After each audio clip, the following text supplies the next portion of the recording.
vítám jménem svým. Já jsem Petr Němec a jsem předseda občanského sdružení Pre náš dom. A jsem strašně rád, že vás tady je tolik a pevně věřím, že každý si odnesete alespoň jednu informaci, která vám ve vaší nelehké práci pomůže.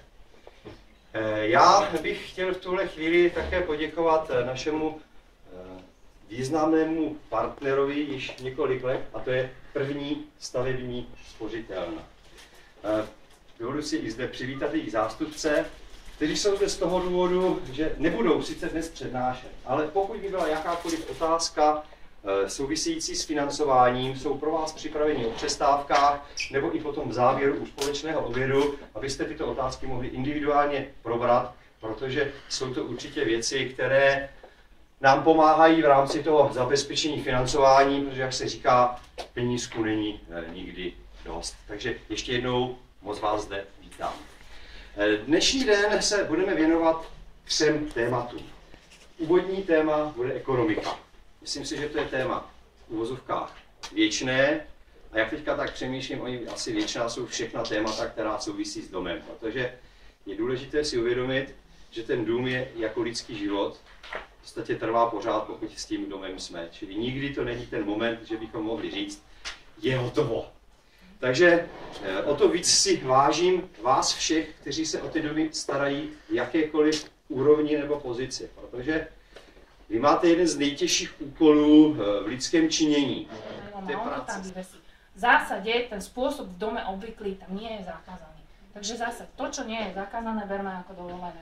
Dobre? Môže sa ešte jasne? Stačí, keď sa to dá na webovú stránku, že sa to nevyvesí a každý kto má vlastne prístup na tú webovú stránku, čiže na ten svoj dom konkrétny, stačí, keď sa to dá tam? Takto, z pohľadu zákona to zakázané nie je, v zásade to stačí. Otázka je, či si to tam tí ľudia nájdu a či to budú čítať.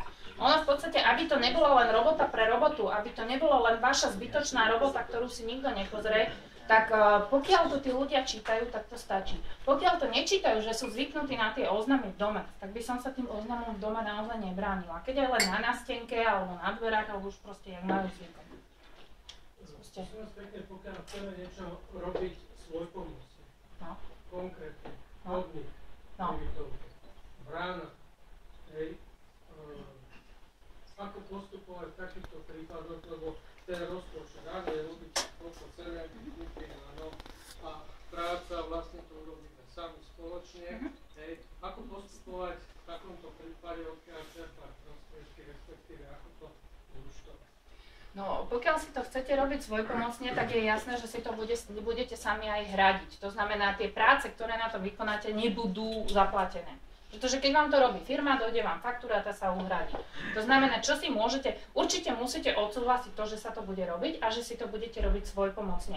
A čo je potrebné dohodnúť, ak tam je v súvislosti s tým nejaký materiál, tak vy sa môžete dohodnúť, že keďže to robíte svojpomocne, tak materiál bude hradený na základe bločkov z Fondu prevádzky, údržby a oprav. Ale práce proste budú urobené svojpomocne, čiže ušetríte. Takže takýto je postup.